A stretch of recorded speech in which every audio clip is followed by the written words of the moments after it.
Armin Naveed arrived in the quiet American town of Dover Springs with nothing but a backpack, a student visa, and a plan.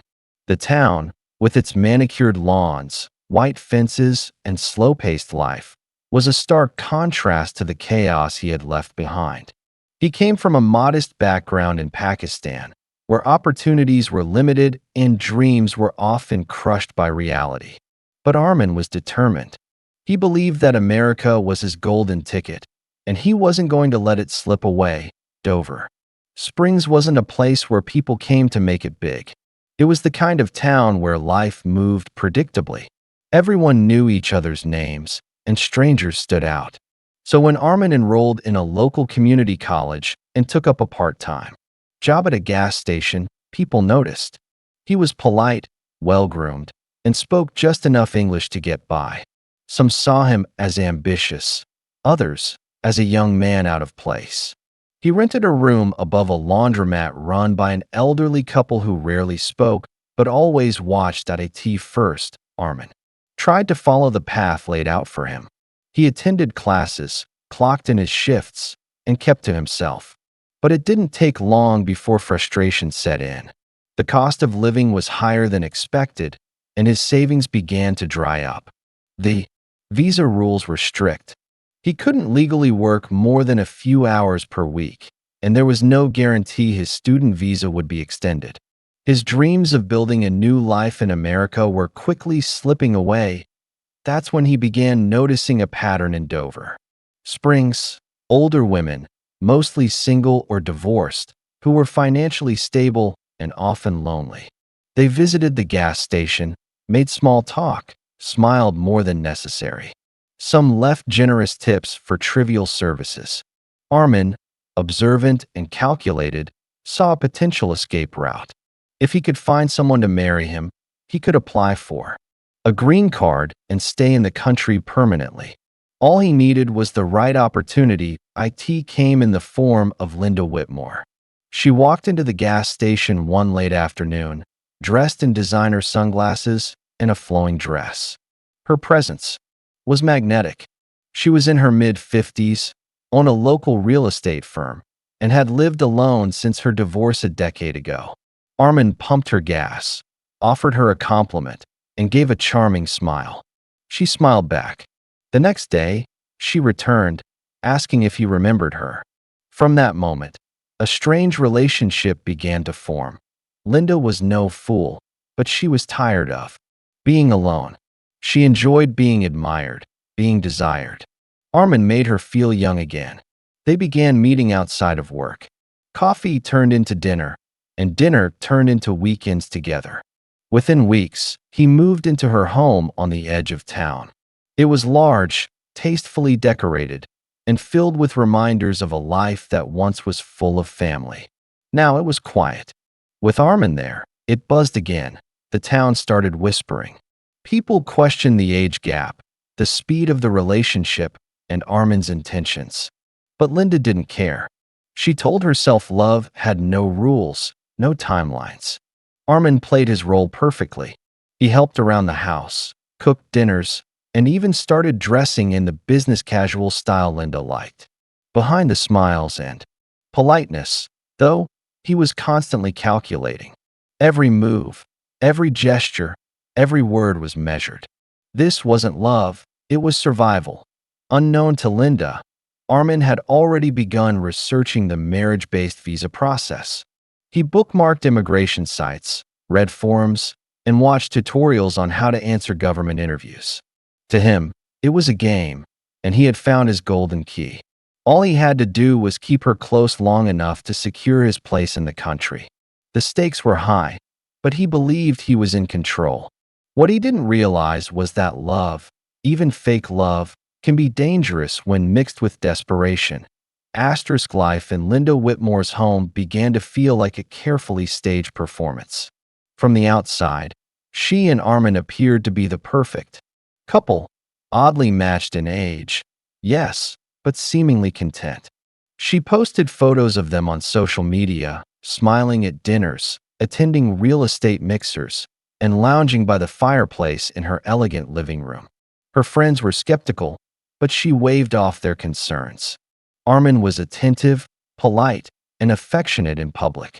He gave her the attention she had long craved, and for Linda, that was enough.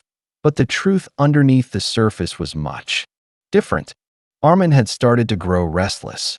The daily routines, the constant surveillance, and the artificial affection were beginning to take their toll. Linda's generosity came with expectations, emotional availability, loyalty, and public displays of affection. At first, he managed it all with ease, but over time, it began to feel suffocating. He had come for freedom and opportunity, yet found himself tethered by a relationship that offered neither. Behind closed doors, Linda was becoming more possessive.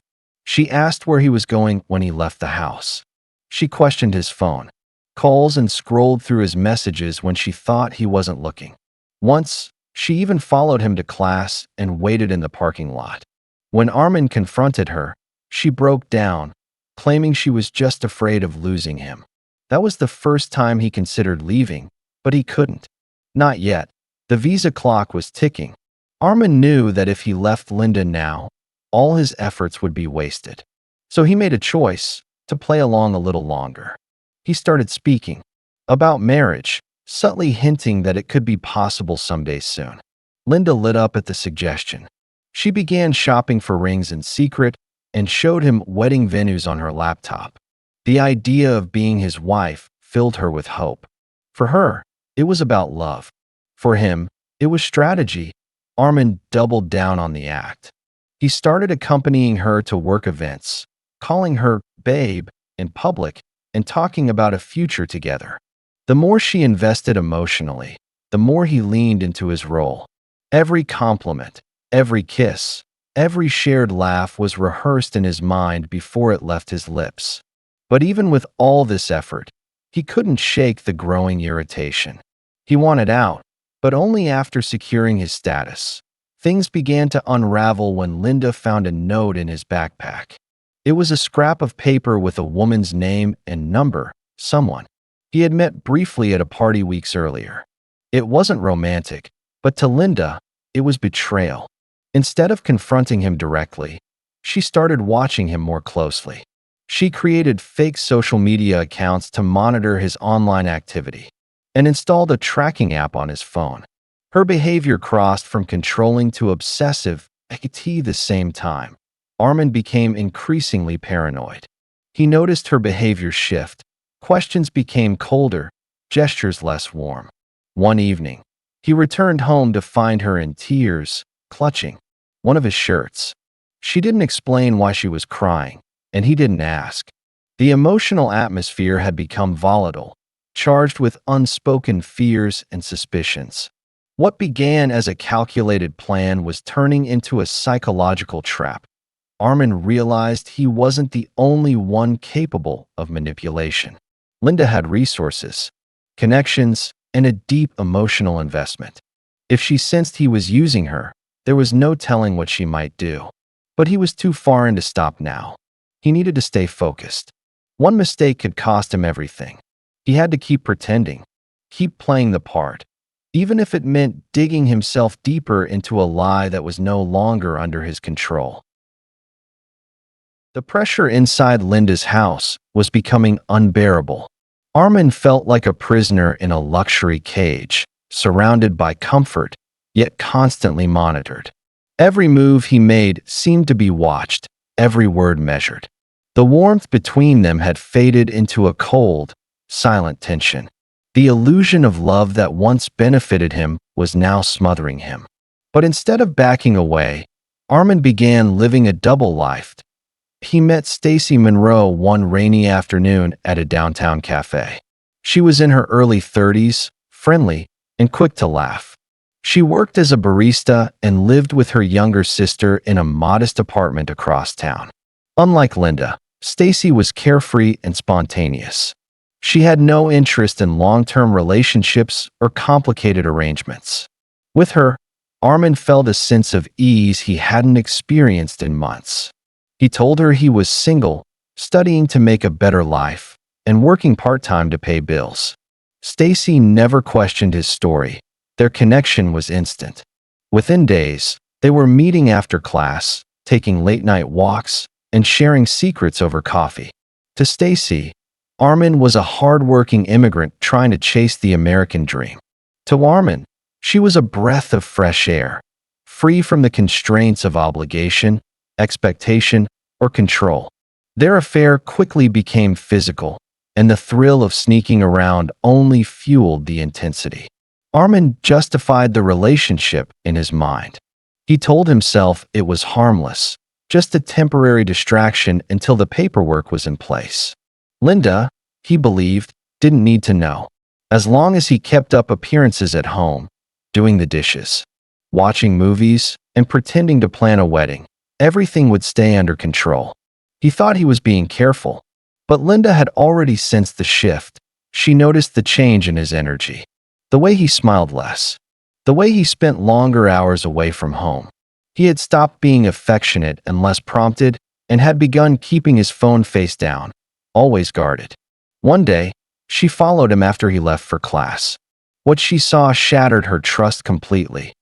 Armin, arms around another woman, walking without a care through the park. He looked happy, relaxed, free. All the things he never looked like with her anymore.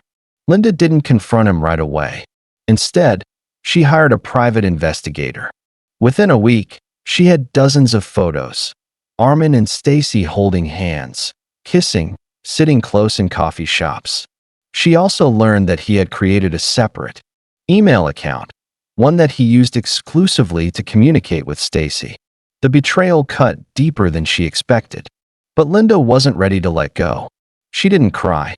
She didn't shout. She planned. She changed the locks on her home security system and added hidden cameras throughout the house. She made quiet visits to her lawyer, adjusting her will to name Armin as the sole beneficiary. She purchased a bottle of prescription sleeping pills, claiming they were for insomnia. No one questioned it. Meanwhile, Armin remained unaware of what Linda knew. He believed he was still in control. At night, he told Linda he loved her. By day, he told Stacy she was the only one who mattered. He talked about escaping together. Just a little longer, he'd say, and then everything would be behind them. Stacy believed him, never suspecting the web of lies he was weaving between two women. The situation had become a tightrope walk over an open flame. Armin thought he could keep balancing forever, but the truth was inching closer. Linda, once his golden ticket, had turned into a silent storm. And Stacy, sweet and unaware, was about to be dragged into a tragedy she didn't see coming. Armin didn't realize it yet, but every step he took was bringing him closer to the breaking point. Asterisk the weekend that would change, everything began like any other. Armin had returned home on Friday evening to find Linda in an unusually calm mood. She had prepared his favorite dinner, lit candles around the house, and poured him a glass of wine. It felt rehearsed, artificial, yet Armin didn't question it. He smiled, played along, and pretended that everything was fine. In his mind, he was nearly there. Just a few more weeks, and he could begin his exit. He had no idea Linda had already rewritten the ending. Saturday morning passed quietly. Linda told Armin she was going out to meet friends, but she never left the house. She remained upstairs most of the day, doors closed, blinds drawn. Armin spent the afternoon messaging Stacy, making plans for the future. He told her he was working on ending things with Linda, that she was becoming unstable and hard to deal with. Stacy expressed concern, but he brushed it off, promising her it would all be over soon. That evening, Linda emerged from her room with a bottle of wine and 2 glasses. She asked Armin to sit with her and watch an old movie.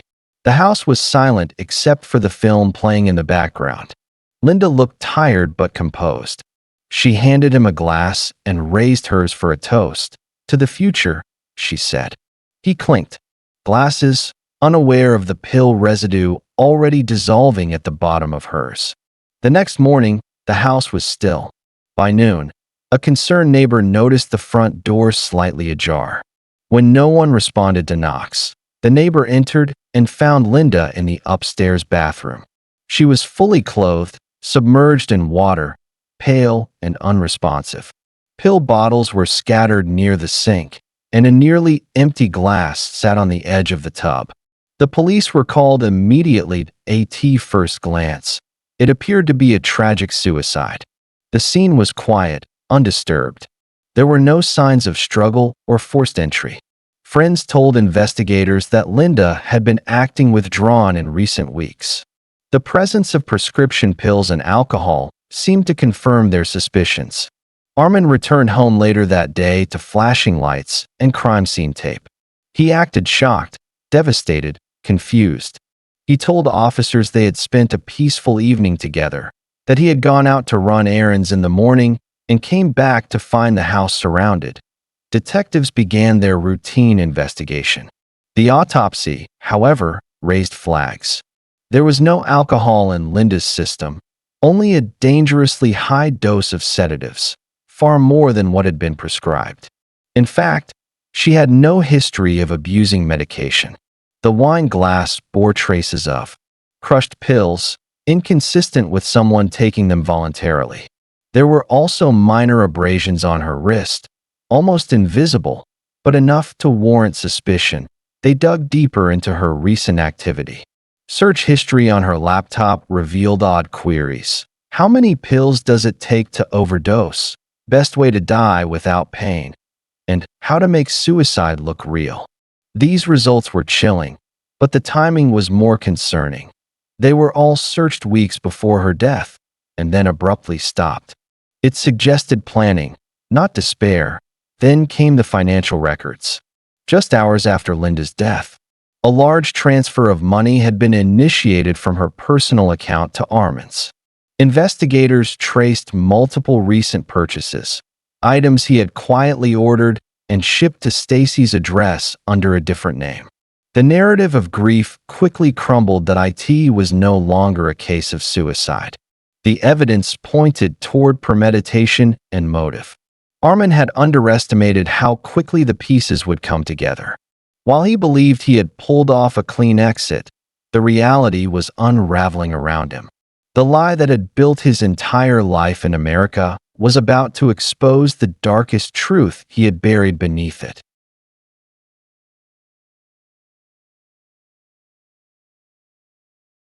Armin never expected the walls to close in so quickly. Just days after Linda's death, he continued to play the role of the grieving partner. He gave statements to the police, attended the memorial, and even offered to help with her estate arrangements. His demeanor was calm, composed, and convincingly sorrowful. Friends of Linda who had once been suspicious found themselves softening. Armin spoke of Linda with reverence, calling her his greatest supporter and the love who changed his life. But beneath the surface, he was already planning his escape. What he didn't know was that detectives had shifted their focus entirely onto him. The initial autopsy results had raised enough red flags to warrant deeper investigation. The lab reports showed that the amount of sedatives in Linda's system could not have been self-administered without help. In fact, toxicologists determined the pills had been crushed and mixed with a liquid, most likely the wine she had consumed that night. While the bathroom scene was staged to look like a suicide, the evidence was telling a different story. Investigators began piecing together Armin's digital footprint. They discovered that, in the weeks leading up to Linda's death, he had made multiple searches on immigration procedures for widowed partners, financial inheritance laws for spouses, and how long it would take to receive permanent residency after the death of a citizen spouse. They also found dozens of messages to Stacy, most of them hinting at a new beginning and freedom just around the corner. The tone of the messages shifted dramatically in the final days before Linda's death. Armin had promised her they would leave town soon, that everything would be taken care of. Stacy, shaken and blindsided, was brought in for questioning. She admitted to the affair but denied any knowledge of a plan. She thought Armin was ending the relationship with Linda slowly and safely. When confronted with the timeline of Linda's death and Armin's immediate financial moves, she broke down. She turned over her phone, which held more damning evidence. Voice messages from Armin included cryptic references to Linda being out of the picture soon and to getting his hands on what was his. The final nail came in the form of security footage from Linda's home.